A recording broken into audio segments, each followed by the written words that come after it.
What's going on, everyone? Video 14. This video is what is the most effective psychological trick you use, posted by PM me your puppy dogs. I'll gladly do that. I work in an office. When people stop by my desk and refuse to leave me alone, I will get up and refill my water bottle when they were talking to me. Instead of walking back to my desk, I will walk them to theirs. They instinctively will sit down, then I just sever the convo and get back to work. Well, what happens if they don't follow you? Then your trick doesn't really work. My youngest, 4, got into the why phase a little while back. Read an article that said the best way to get them to stop was to ask them, "I'm not sure, what do you think?" It's a godsend. They answer their own question, you provide some feedback, sounds good to me, and they immediately move on. Fucking awesome. This reminds me about one buddy. Not that I ask him a question back, but he's always constantly asking me why. He'd be like, "Oh, you want to go out? You trying to go to a bar?" "No, not really." "Why?" "I'm not trying to. I don't want to stay late." And I'll go, "Well, we won't stay late." "No, I'm not going." "Why?" "Dude, I don't really want to drink." "Well, you don't have to drink. I'll drive. You can drive. Make sure you don't drink." You go, "No, dude, I'm not going." "Why?" And then, after about 10 times of him doing that, took me a little while to learn. Now I just go, "I just don't want to go. I just don't want to go. I just don't want to do it. Whatever he asks me. You want to do this?" "No." "Why?" "Because I don't want to." How are you going to argue with that? Learn to shut him up after that. Once I started doing that, kind of stopped. To avoid workplace drama and be well liked is just compliment people behind their back. I currently manage around 240 people between 6 restaurants. It is often hard to get them to do what is needed. I have found saying, "I need your help" is sufficient to get them on board. People want to feel needed and like they are making a difference. Expressing to them as much makes all the difference in the world. Listening to someone without giving advice or pushing for more information typically nets me more information than being pushy for it. I work as a creative director. I have lots of great clients. Unfortunately, with a few shitty managers from their side, they usually go with the mantra of, "If it's not my idea, it's not a good idea." I end up sometimes telling them about something Google, Tesla, Amazon, Samsung, etc. is doing and how we could try it. They jump at these ideas. The ideas are actually mine or my team's. Works like a charm. Use this sparingly. Using it as an easy escape is not a good idea. It works, but know when to use it. If you use it all the time, it won't make you look any better. It will also allow people to be promoted who aren't capable of doing the job. Pointed out by Rootfoot. Thank you. Good luck, everyone.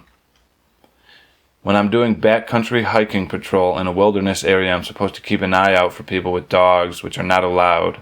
The ranger taught me to ask any dog walkers, "Are you looking for somewhere to walk with your dog?" That gives them a chance to pretend they didn't know about the rule, signs posted of course, so they don't lose face. Then I give them a brochure with dog-friendly trails. It's a brilliantly non-confrontational technique, and I use it in other parts of my life. Edit. Many people are asking why no dogs. It has to do with the park being designated wilderness, which is very different from national, state, local, county parks.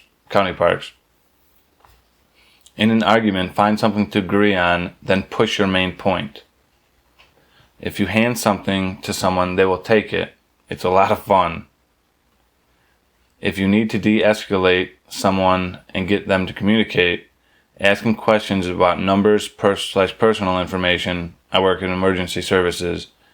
If someone is totally distraught and shut down, asking their phone number / address, social security number, birthday, can pull them out of the emotional place and bring them back to a headspace where they can talk about what happened more easily. I often ask these questions even after I have the information, just to de-escalate. When somebody shy is speaking, if you look at them and nod your head, it encourages them to keep talking. Instead of asking, "Do you have any questions?" I ask, "What questions do you have?" The first almost always results in silence. The second lets people feel comfortable to ask questions. My wife calls this the simplest, most manipulative thing I do. Whenever I bump into an acquaintance, meaning not friend, just person I know, I of course say hi, and the conversation goes like this. Me: "Hey, how are you?" Name: "You look good." Them: laugh: "Thank you. I'm good. How are you?" Me: "I'm great. I'm on the way to wherever I'm going at the time," and I tell them why too. "So, what are you doing here?" Them: "Go into the same detail to tell me where they're going and why." Me: "All right. Well, I don't want to keep you any longer than I have. Have a good day." Name: "It leaves people feeling good, takes away the awkwardness of cutting a convo short, and it makes them want to leave." Playing dumb gets you out of a lot, but not too dumb. I worked in retail when I was younger. A guy I met in my first week told me never learn how to do everything, because then they'll want you to do everything. Best advice I've ever heard. Edit: I feel I should clarify. Too many responses taking this literally. This advice applies to retail. If you're an accountant for a major corporation, obviously this does not apply.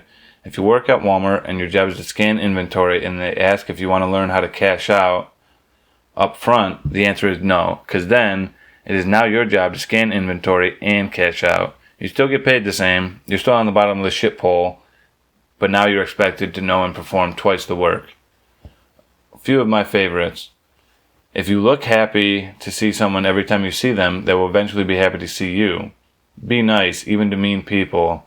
It's kind of fun to see someone initially angry soften when you don't give into anger. Don't insult people. Tell them how you wish they'd behave. For example, someone is obviously rude. Just say you really like when they are nice to you. They can't really call you out on it, and it possibly make them realize their behavior. Ask big, knowing it will be dismissed. Then ask for the thing you really want. There's a real term for it, open door technique or something. It's actually door in the face technique. Thanks, everyone. I use a few more later. I'll try and edit later.